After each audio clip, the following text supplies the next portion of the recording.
Presiden Amerika Serikat Donald Trump mengultimatum Iran untuk membuka Selat Hormuz dalam 48 jam. Tenggat waktu semakin dekat. Akankah ancaman Trump akan menjadi kenyataan atau hanya gertakan semata? Lalu masih adakah sebenarnya opsi untuk bisa mengakhiri perang ini, saudara? Karena semakin membebani dunia internasional terutama di sektor energi. Pagi ini kita akan bahas soal topik ini bersama dengan pengamat Timur Tengah dari Universitas Pajajaran, Dina Sulaiman, dan pakar intelijen dan pengamat militer dari Intermestic and Diplomatic Engagement Site, Anton Aliabas. Selamat pagi Mbak Dina, Mas Anton, apa kabar? Ya, selamat pagi. Selamat pagi. Oke, saya mau ke Mbak Dina lebih dulu. Mbak, sebenarnya kan ultimatum Trump untuk menyerang Iran untuk dari sektor publiknya begitu ya, sudah berulang kali. Tenggat waktunya sering kali mundur dan terbaru ini di tanggal 7 April akan ada serangan besar-besaran Amerika Serikat kepada Iran begitu. Nah, kalau dari pandangan Mbak Dina sendiri, apakah ini akan jadi kenyataan serangan ini dilakukan oleh Amerika Serikat atau hanya gertakan semata lagi-lagi? Baik, kalau serangan yang dari Amerika Serikat dan Israel itu kan terus berlanjut ya sampai hari ini. Artinya tanpa ada ancaman itu Iran memang terus-menerus ya diserang bom oleh Amerika Serikat dan Israel, dan yang jadi sasaran itu adalah infrastruktur sipil ya, rumah-rumah dan juga kilang minyak juga, South Pars itu juga kena lagi. Nah, sekarang mungkin pertanyaannya apakah akan tereskalasi atau serangannya jauh lebih besar. Saya pikir dari pihak Amerika Serikat juga sudah ini ya, sebenarnya dari sisi cadangan bomnya itu kan juga sudah jauh berkurang. Nah, kemudian dari pihak Iran juga sudah memberikan ancaman. Sebenarnya yang penting respon dari Iran ya. Ketika Iran merespon kalau diserang akan membalas dengan jauh lebih keras, dan tadi sudah ditayangkan juga ya video dari juru bicara IRGC yang mengancam kalau diserang ya kawasan akan menjadi neraka. Itu kalimat terakhirnya ya, kawasan akan menjadi neraka, dia bilang. Artinya ini ada tarik ulur nih, siapa yang lebih kuat, siapa yang lebih berani gitu ya. Dan Amerika saya pikir akan berhitung ya kalau betul-betul menyerang lebih keras lagi. Sekarang saja sudah balasannya sudah luar biasa, terutama ke Israel juga jauh lebih masif. Sehingga kalau jawabannya apakah ini gertakan atau betul-betul akan menyerang, kalau eskalasi besar-besaran saya pikir gertakan, tapi kalau menyerang ya masih berlanjut sampai hari ini. Apalagi kan ultimatum yang terakhir adalah akan menyerang pembangkit listrik Iran begitu, Bu Dina. Nah, kalau Ibu melihat sendiri sejauh ini apakah Iran masih dengan sikapnya yang tetap stay cool atau tetap berani begitu, apa tak gentar untuk menghadapi Amerika Serikat?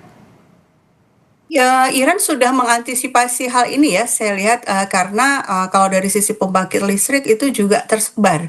Jadi tidak hanya terpusat di satu titik saja. Sehingga kalau betul-betul Iran diserang pembangkit listriknya ya, situasi secara keseluruhan di Iran masih bisa teratasi karena pembangkit listriknya ada di banyak titik. Yang kedua, kan berarti Amerika Serikat resikonya juga adalah Iran akan membalas dengan serangan yang setara atau bahkan lebih. Berarti kan yang terancam negara-negara di kawasan ya. Pembangkit listrik di Teluk juga terancam akan diserang juga, serangan balasan oleh Iran. Nah, sekarang Amerika Serikat tentu dan saya meyakini bahwa di balik layar back channel diplomasi itu berjalan ya, karena negara-negara itu pasti ketakutan kalau itu terjadi. Sekarang saja ekonomi sudah sangat sulit, apalagi kalau harus menghadapi pembangkit listrik yang hancur jika mendapatkan serangan balasan dari Iran. Oke. Kalau saya mau bergeser ke Mas Anton begitu ya, Mas Anton, kan sejauh ini memang Iran tetap dengan sikapnya begitu ya, tetap menghadapi serangan-serangan Amerika Serikat, apalagi dengan ancaman kali ini diberikan tenggat waktu lagi di 7 April, apakah akan membuka Selat Hormuz itu ataukah tidak. Tapi sejauh ini kita melihat dengan sikap Iran yang begitu berani menghadapi Amerika Serikat begitu. Kenapa Iran begitu berani dan percaya diri menghadapi Amerika sejauh ini, Mas Anton? Ya, kalau misalnya lihat tenggat waktu, Amerika Serikat itu sudah 5 kali mengganti tenggat waktu. Jadi pertama kali tenggat waktu itu kan pada tanggal 21 Maret. Mereka mengancam memberikan deadline tanggal 48 jam, lalu diganti lagi tanggal 24 Maret, diganti lagi 5 hari, lalu diganti lagi 26 Maret, diganti jadi 10 hari, tanggal 4 April, ganti lagi 48 jam, yang tadinya tanggal 6 jadi tanggal 7. Jadi kita masih menunggu apakah besok pagi jam 7 pagi waktu Indonesia Barat, Amerika akan benar melakukan serangan atau tidak. Jadi satu sisi Iran tuh kenapa nggak gubris, udah 5 kali gonta-ganti deadline gitu. Jadi deadline yang mana yang harus kita pegang, itu satu. Eh, Kedua, bahwa ya perangnya sampai sekarang masih berlangsung gitu. Jadi bagi Iran, apalagi yang mau itu, kami pemimpinnya sudah banyak yang dibunuh dan kami kuncinya cuma satu, kami ingin melakukan perlawanan gitu. Jadi ya silakan saja Amerika untuk melakukan serangan. Yang penting kami sudah siap dan itu yang ditunjukkan oleh Iran. Iran tidak pernah menunjukkan kegentaran sedikit pun. Apalagi misalnya kalau Amerika kan mengancam bahwa dia akan menghancurkan power plant gitu, pembangkit listrik, lalu juga menghancurkan jembatan. Jembatan sudah direalisasikan, tinggal power plant. Tapi jangan lupa Amerika Serikat itu beberapa kali sudah pernah menggunakan strategi menghancurkan pembangkit listrik. Perang Korea tahun 1950-an, lalu perang Vietnam, lalu perang Irak pertama, perang Teluk pertama. Apakah strategi itu berhasil? Jawabannya tidak. Satu, tidak menggentarkan, tidak melemahkan kekuatan lawan, gitu. Kedua, justru pihak lawan itu membangun kerjasama yang jauh lebih kuat dengan ally-nya. Dalam hal ini misalnya di perang perang Korea misalnya, bagaimana Korea Utara kemudian membangun kerjasama yang kuat dengan Cina dan Uni Soviet untuk membangun kemudian membangkit listrik darurat ya. Dan ketiga, yang justru terdampak adalah masyarakat, bukan pemimpin ataupun pemimpin perlawanannya. Jadi dengan kata lain, ini strategi usang gitu. Jadi mengancam itu strategi usang. Tadi benar yang dikatakan oleh Mbak Dina bahwa satu, Anda harus melihat bahwa ketika kita bicara tentang power plant, apakah power plantnya tersentralisasi atau tidak. Nah, Iran kan ceritanya beda. Jadi dengan kata lain, ancaman Trump ini itu tidak akan punya banyak dampak kepada Iran, kemudian mereka untuk mengendurkan perlawanan. Justru kenapa kemudian hari ini Iran sedikit unggul? Kenapa? Karena kemudian ada banyak negara yang mencoba mengupayakan perdamaian. Karena mereka tahu nih Iran nih nggak mundur sedikit pun. Amerika lah yang kemudian mencari cara nih bagaimana untuk kabur dari messy war ini. Itu Mbak Nanda. Oke. Nah, tadi kan sebenarnya sudah disinggung juga oleh Mbak Dina apa yang disampaikan oleh Trump bahwa narasinya adalah akan membuat Iran seperti neraka apabila tidak mengindahkan ancaman atau ultimatum dari Amerika Serikat untuk di tanggal 7 April ini. Tapi kalau misalkan Mas melihat apa sih sekiranya memang yang akan terjadi nantinya jika memang ancaman ini tidak digubris lagi oleh Iran? Ya, satu ya namanya kalau dalam konteks negosiasi ada gertakan, ada ancaman gitu ya, itu adalah hal biasa bagaimana mereka untuk memaintain posisi ya. Itu satu. Kedua, kalau misalnya kita perhatikan postingan Trump itu ada kata praise be to God ya, yang pertama kali Trump gunakan gitu ya. Dan itu kan sebenarnya koreksi kalau saya salah, itu kan kalau kita Arabkan jadi alhamdulillah. Jarang-jarang nih Trump tiba-tiba sangat membangun sosok dia yang taat agama gitu ya.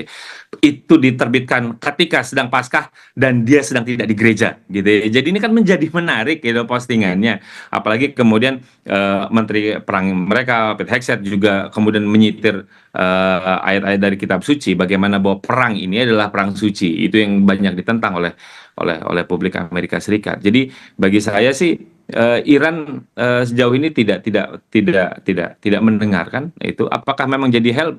Bisa jadi yang jadi hell adalah bukan di Iran, karena selama ini ketika Iran diserang, mereka sudah merasakan penderitaan itu. Tapi kemudian Iran juga ingin melakukan serangan balasan untuk bahwa penderitaan jangan hanya dari saya, tapi justru juga di pihak mereka. Dan itu kan yang ditunjukkan oleh Iran, bagaimana kemudian dia menyerang fasilitas maupun juga aset-aset yang digunakan oleh militer Amerika Serikat di negara Teluk, dan juga kemudian melebar kepada aset-aset sipil. Dan dia juga sudah mengasih tahu silakan untuk keluar atau menjauh dari aset-aset yang digunakan oleh Amerika Serikat, baik itu fasilitas militer maupun fasilitas sipil. Dengan kata lain, jangan-jangan kalau memang Amerika berani kemudian untuk melakukan serangan, hell-nya itu bukan lagi di Iran, tapi kemudian di negara-negara kawasan, Mbak Nanda.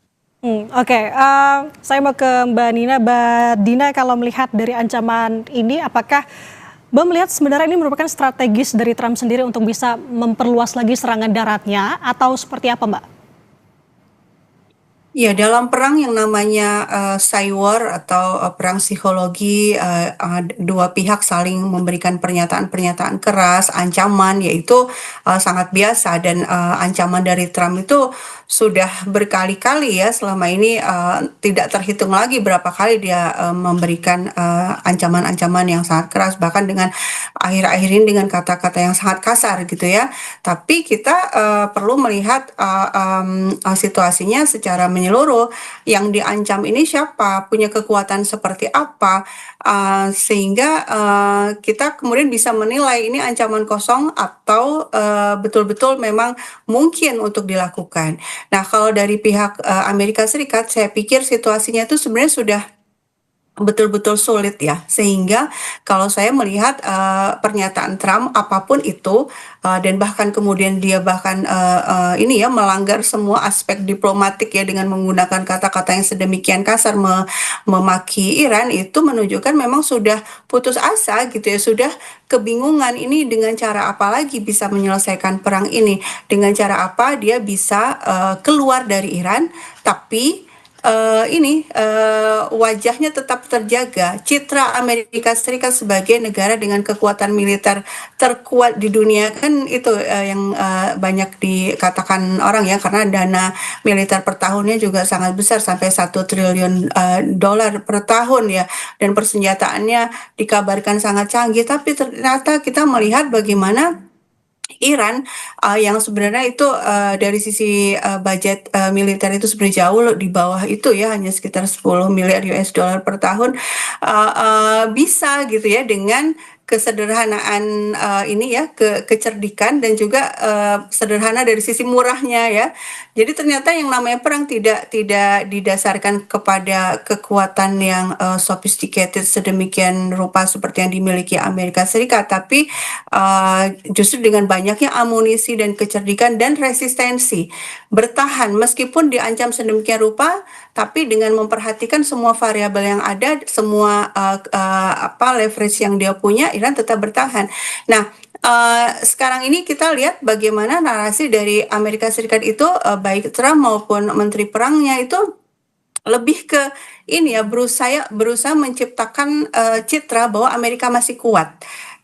Jadi dan kita saya pikir tidak perlu terlalu ini ya, menghitung kata-kata Trump ya, karena selama ini juga berkali-kali tidak terbukti. Cuma yang dikhawatirkan adalah sebenarnya nasib kita seperti apa nih saat ini ya. Kita mendapatkan dampak yang sangat berat dari sisi perang ini karena banyak harga yang naik kan. Nah, berarti kita perlu mencari solusi untuk diri kita ya, kepentingan nasional kita yang lebih banyak dipikirkan ya. Nah, berbicara mengenai bagaimana nasib kita, karena ini sudah berdampak sebenarnya, ini sudah terlihat begitu luas, Mbak Dina, di Belgia, Kamboja, Pakistan, ini sudah benar-benar krisis, di sana sudah demo besar-besaran begitu.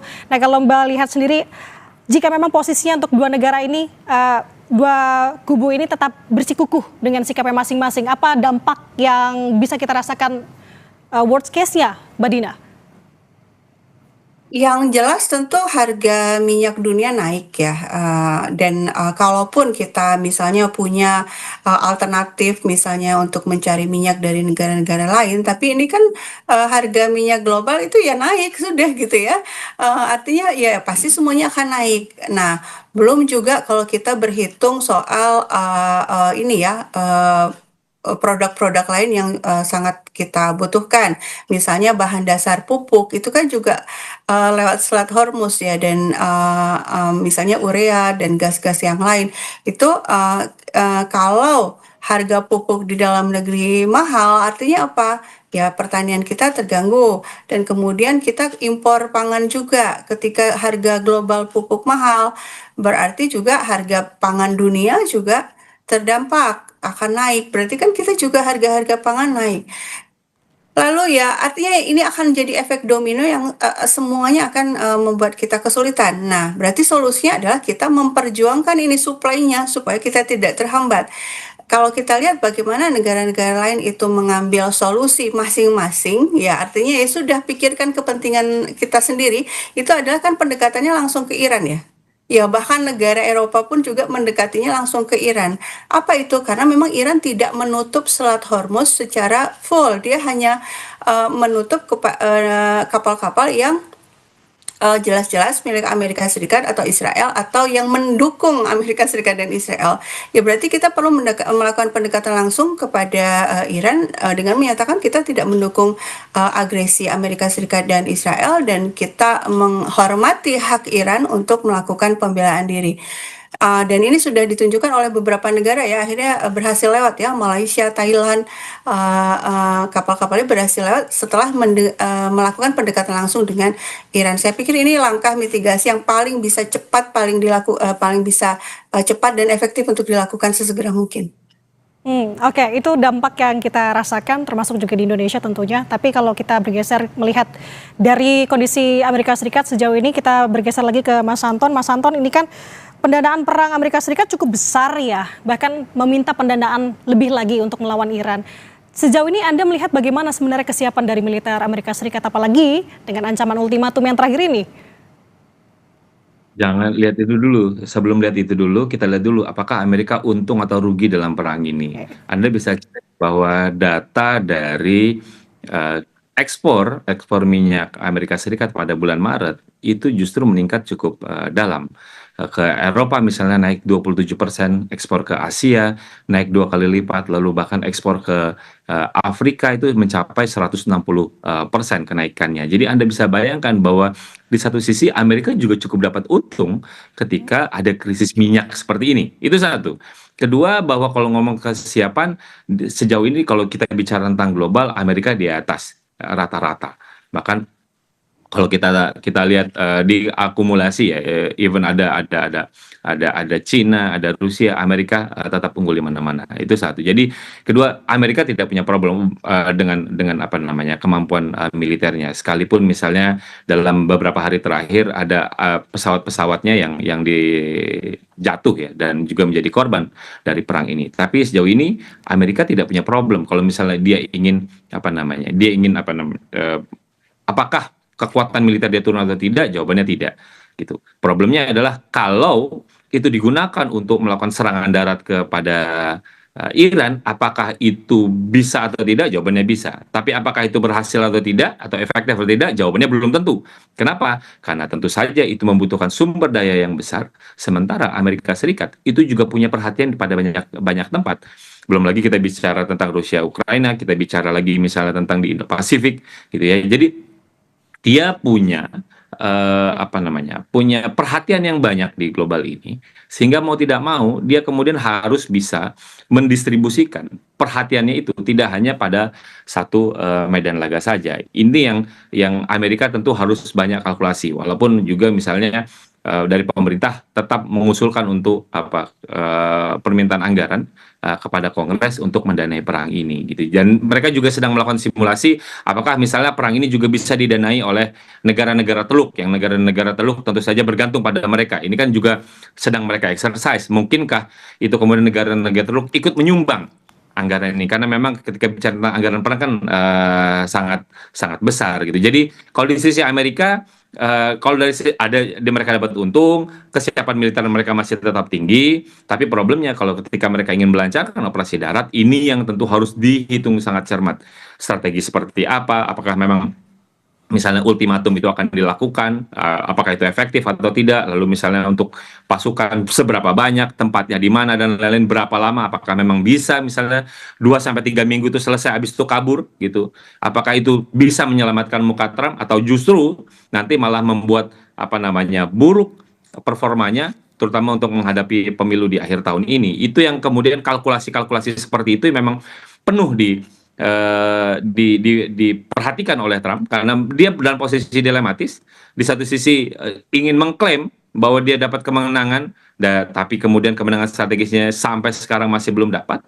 Tapi kalau misalnya dia pergi, itu juga akan mendapatkan political cost. Karena artinya apa? Nggak menang apa-apa kok, main pergi-pergi saja gitu. Jadi, tapi kalau mau melanjutkan juga tadi cost-nya juga sangat besar. Jadi dengan kata lain, Trump ini lagi posisi sebenarnya terjepit. itulah kenapa kemudian dia selalu berkali-kali melakukan ancaman, "Hayo, kamu harus damai. Ayo, kamu harus damai. Kamu harus apa namanya, unconditional surrender," misalnya. Jadi dia selalu menekankan agar Iran itu mengakui bahwa dia menang, apa dia kalah gitu, bahwa Amerika menang dan itu tapi kan tidak ditunjukkan oleh Iran. Justru Iran yang tadi seperti disampaikan Bu Dina, justru Iran yang banyak mendapatkan keuntungan. Kenapa? Karena kemudian negara-negara lain itu kemudian bernegosiasi sama Iran.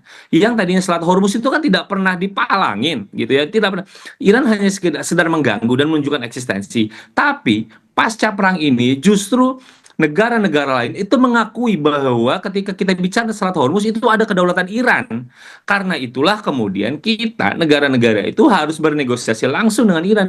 Itulah yang kemudian disampaikan misalnya dalam pertemuan 40 negara-negara yang difasilitasi oleh Inggris misalnya. Mereka berpikir gimana kita bisa langsung bernegosiasi dengan Iran.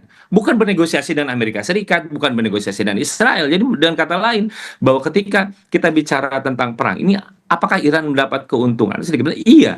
Apa? Karena kemudian kedaulatan mereka di wilayah di Selat Hormuz itu sedikit banyak mendapat pengakuan secara de facto. Kenapa? Karena kemudian negara-negara itu langsung mau ingin bernegosiasi dengan Iran. Harapannya mereka kapalnya tidak diganggu dan lain-lain. Bagi saya ini yang kemudian sedikit banyak ada yang dapat untung, ada kompleksitas tersendiri ketika kita membicarakan tentang bagaimana perkembangan perang antara Amerika Serikat dan Iran, Mbak Nanda.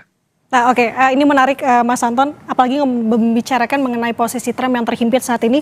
Kalau kita melihat di harian Kompas dengan judulnya Trump berubah, Cina dan Rusia bergerak, di sini informasinya bahwa ketidakpastian situasi, Cina dan Rusia bergerak demi meredakan situasi. Sejauh ini, menurut pandangan Anda sejauh mana Cina dan Rusia akan bertindak?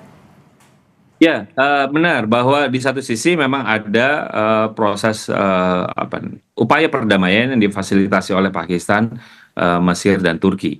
Itu yang memang kita kenal. Tapi di sisi lain memang Cina dan Rusia itu juga ikut terlibat dalam ini karena bagaimanapun juga mereka tentu saja sedikit banyak terganggu. Rusia misalnya memang pada awal sudah mencoba membangun kontak dengan Presiden Iran untuk bagaimana mencarikan solusi, lalu Presiden Putin menelpon Presiden Amerika Serikat Trump menelpon Presiden Putin, kemudian juga ingin mencarikan solusi dan bahkan Presiden Putin sudah dikasihkan candy ya, jadi sudah dikasih. Kenapa? Karena saya bilang candy karena kemudian sanksi yang selama ini diterapkan kepada Rusia kemudian dicabut.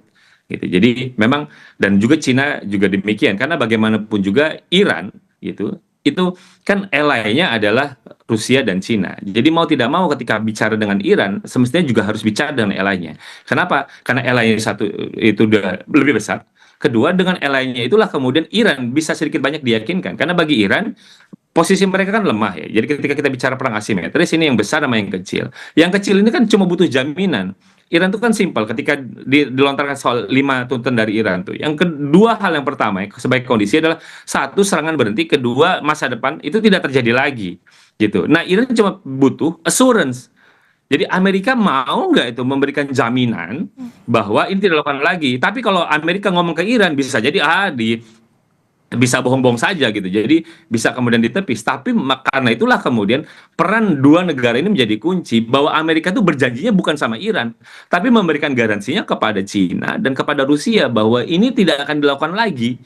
Gitu. Jadi bagi saya ini dua negara itu memegang peranan kunci untuk meyakinkan Iran bahwa kan tuntutan Iran adalah mereka sebenarnya nggak berkenan untuk negosiasi gencatan senjata selama 45 hari karena bagi mereka itu namanya rekonsolidasi dari kekuatan Amerika Serikat. Mereka ada lagi kelelahan, kemudian ada istirahatnya, kemudian main perang lagi. Ya Iran kapan kami istirahatnya? Kalau misalnya ada jeda 45 hari itu bukan berarti mereka untuk cepat dan untuk rebuild gitu ya. Jadi bagi Iran kan yang dibutuhkan adalah ya udah langsung permanen deal aja. Bagaimana kita mencapai permanen deal bukan temporary ceasefire. Itu yang diharapkan oleh Iran. Jadi bagi saya memang keterlibatan Rusia dan Cina akan menjadi krusial untuk meyakinkan Iran karena bagaimanapun juga pertarungan ataupun konflik yang melibatkan negara besar jarang-jarang itu berhasil difasilitasi oleh middle power gitu. Jadi justru memang intervensi negara besar juga itu menjadi salah satu menjadi kunci bagaimana kemudian perdamaian ini bisa tercipta. Jadi bagi saya memang dua negara itu memegang peranan kunci untuk kemudian meyakinkan Iran karena bagaimanapun juga Iran melakukan serangan kepada Amerika Serikat dan juga tempat-tempat strategisnya itu kan juga dibantu oleh mereka, Mbak Nanda. Oke, di tengah ultimatum yang sering dilontarkan oleh Amerika Serikat terhadap Iran, jaminan ini yang menjadi harus digarisbawahi. Nah, saya mau bergeser ke Bu Dina. Bu Dina menanggapi hal ini dengan ultimatum yang sering dilontarkan oleh Trump terhadap Iran. Apakah PBB akan bertindak segera mungkin atau seperti apa menurut pandangan Anda, Bu? Saya sendiri sudah, ini ya, tidak punya optimisme ya terhadap PBB karena kita lihat, genosida Gaza sudah 3 tahun ya dari 2023 dan kemudian perang, Iran ini sudah sejak 8 Februari. Itu kan justru, ini ya resolusi yang keluar itu, tidak ada yang menyentuh akar masalah gitu ya. Khusus untuk Iran, malah justru, Iran yang disalahkan karena melakukan pembalasan. Nah itu kan, sebenarnya kan, tidak tepat ya. Artinya PBB saya pikir bukan mekanisme yang bisa diharapkan untuk menyelesaikan masalah ini. Pada akhirnya ini adalah, memang betul-betul adu kekuatan ya antara dua pihak ini, antara, Iran versus Amerika Serikat dan Israel. Nah, kekuatannya betul tadi yang dibilang Pak Anton bahwa, banyak sekali yang, dimiliki oleh Amerika Serikat ya dari sisi militer dan dana. Mereka dananya sangat besar, jauh beda dengan yang dimiliki oleh Iran. Tapi Iran punya keuntungan dari sisi lokasi. Dia berada di tanah airnya sendiri gitu ya. Dan, Selat Hormuz itu, kartu truf yang luar biasa ya. Iran menciptakan realitas baru di mana negara-negara akhirnya terpaksa ini ya, bernegosiasi langsung dengan Iran untuk, kepentingan nasional masing-masing.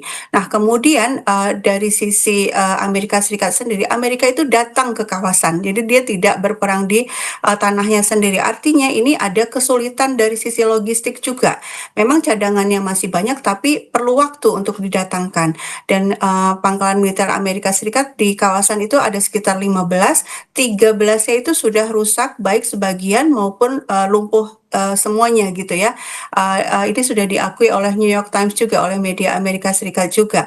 Nah, dengan cara apa, Amerika Serikat bisa melanjutkan, perangnya jika kemudian, Iran terus-menerus melakukan pembalasan dengan, menyerang, pangkalan-pangkalan militer Amerika Serikat ini yang masih berfungsi sebagian itu terus diserang sehingga kalau betul-betul lumpuh semuanya ya, Amerika Serikat akan kesulitan untuk melakukan serangan balasan. Dan kita lihat, bagaimana sekarang Israel itu sudah, betul-betul kehilangan pelindung ya. Pangkalan-pangkalan militer Amerika Serikat di kawasan itu kan sebenarnya lapisan-lapisan pertahanan yang, tujuan utamanya adalah melindungi langitnya Israel supaya tidak ada, rudal yang bisa masuk. Tapi sekarang itu, lapisan-lapisan pertahanannya sudah, hilang, bahkan Iron Dome-nya Israel sendiri juga sudah lumpuh sehingga serangan dari Iran itu betul-betul masif ke arah, Israel. Nah, kalau kita lihat kebijakan luar negeri Amerika Serikat selama ini adalah menyatakan bahwa, keamanan Israel itu, sangat penting ya. Jadi sedemikian pentingnya sehingga Amerika Serikat mau berperang di Timur Tengah demi melindungi Israel.